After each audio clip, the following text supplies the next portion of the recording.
Hi guys, it's your girl Rashida. Thank you so much for watching. I'm very excited to share with you guys this video of my second microneedling treatment out of potentially 4. After posting my first treatment on Instagram, I received so many questions about this treatment, so I decided to put this video together to basically show you guys the ins and out of microneedling. That way you guys can figure out if you think this treatment is right for you. Some personal reasons why I decided to do this treatment is because for some years now, I think since grade 7, I've struggled with acne, and I've been left with a lot of blemishes and scars from the years of touching my face or picking at any of the acne that I had there. So the clips you're about to see are the whole microneedling treatment from start to finish. Just a heads up, if you're a little squeamish or sensitive to blood, there is going to be just a little bit in the video, so just keep that in mind when you're watching.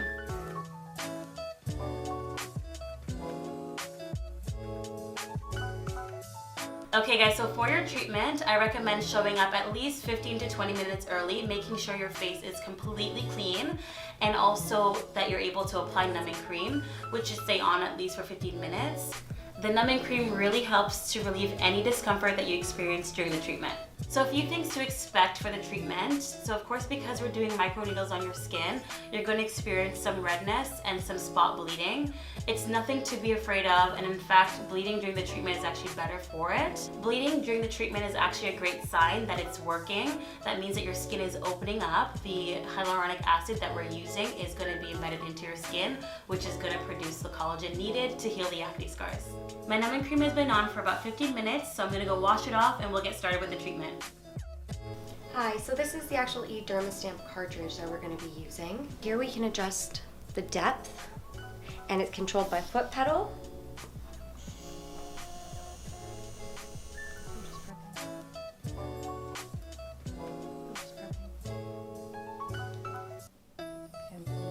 So right now I feel very numb. When I'm moving my face, I can't really feel any of the expression, so I'm ready to go. What exactly is microneedling? Microneedling is actually called collagen induction therapy. So what this means is the dermatologist or the certified esthetician uses a eDermaStamp pen. It contains 6 medical grade microneedles which vibrate. So she glides it across the skin. This causes small puncture wounds, or what they call channels, which allows the hyaluronic acid to penetrate your skin and really soothe and soften those lines or scars on the skin.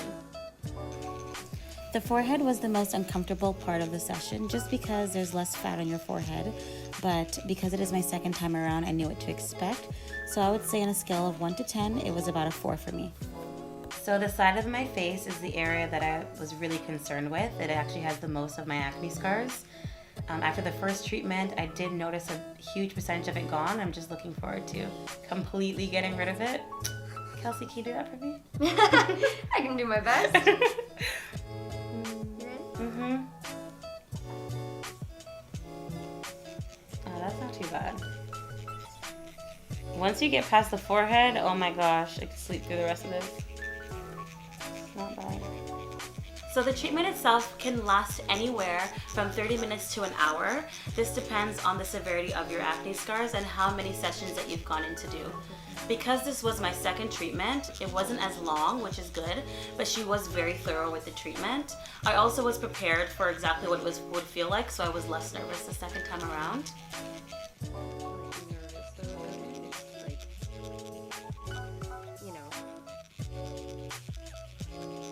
So you need to make sure the skin is taut so that you're really not going to be dragging them through the skin, rather just letting them all go in at the same time. It allows for better product penetration, it allows for an even treatment. The needle doesn't actually penetrate through your skin completely. The reason why there is a lot of bleeding, of course, is because it's actually puncturing the skin. At no point throughout the treatment did I feel severe pain.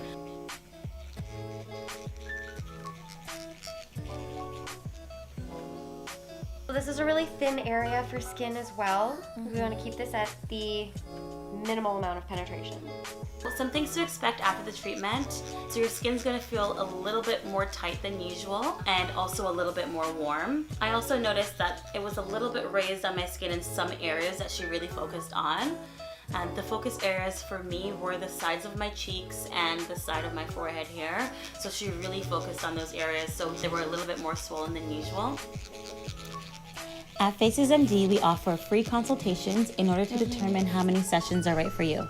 If you're interested in purchasing an individual session or a package of 3, feel free to email us for more information on pricing. And don't forget to follow our Instagram page at FacesMD Toronto.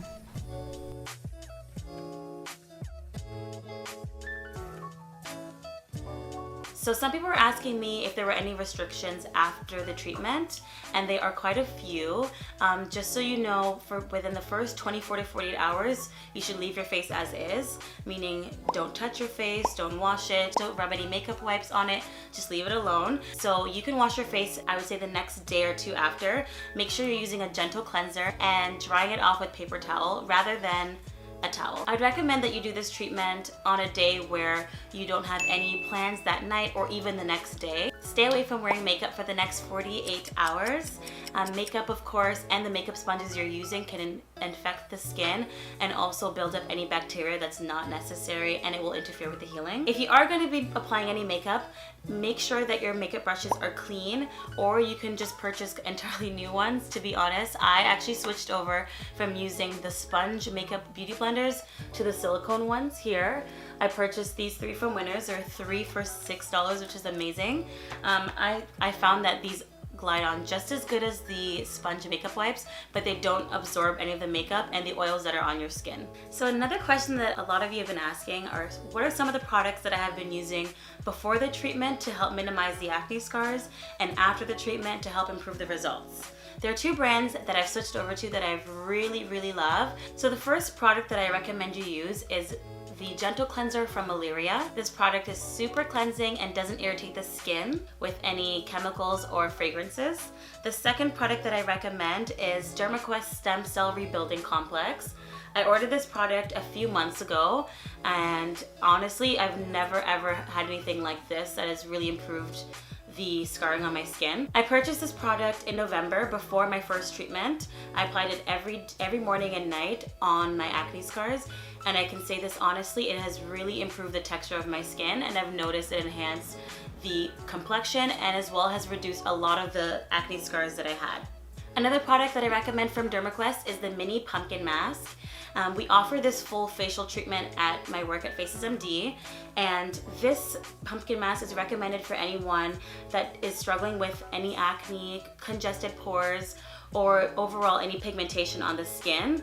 It really helps soothe your existing acne scars and eliminate any bacteria that's inside the pores. So lastly, I would recommend moisturizer. Honestly, I can't say this enough. After the first treatment, I learned the hard way, your skin will peel after the treatment. It'll get really dry. So you want a moisturizer that is really high in antioxidants and that's really soothing and is not super oily or heavy. As for moisturizer, I recommend the Intense Hydrating Serum from Malaria. We carry these products at FacesMD. This is perfect for all skin types, it's non-irritating, and it's going to protect and soothe your skin after the treatment. The serum will not only provide your skin with an instant boost of hydration, but it contains a powerful vitamin B5 and antioxidant blends that are going to soothe, repair, and reinforce the skin barrier to help maintain softness. Another product I recommend is DermaQuest's Sheer Zinc SPF 30. After your microneedling treatment, it is important that you avoid the sun. If you are going to be exposed to the sunlight, ensure that you're applying sunscreen on a clean face. This product is perfect for soothing your skin and also protecting it from UVB without leaving any white residue. This sunscreen is mineral based, it absorbs super quickly, and it's perfect for acne prone skin. So I highly recommend this treatment for anyone who's battling with acne scars, or even if you have fine lines or wrinkles on your face. This treatment is super beneficial to any of those issues. Personally, I decided to go with this treatment because it has really helped with my self-esteem. I was really insecure about the acne scars on the side of my face, and I have had them for such a long time now. And I can say after 2 treatments, I've seen an overall improvement, which just honestly makes a girl happy, because look at that face, girl. Yeah! I know a lot of my friends who have acne scars and have reached out to me about this treatment say that sometimes putting on makeup makes them feel almost even more insecure because it does sometimes accentuate the scarring on the face. And even for my guy friends who don't have the option of covering up their blemishes with concealer, this treatment is super helpful because it can just completely minimize the actual scars on the face, and it can also reduce the size of your pores as well. So if you're interested, feel free to message me to set up an appointment. Also DM me with any of your questions and I'll be happy to answer them. So I'll see you guys in my next video. Bye!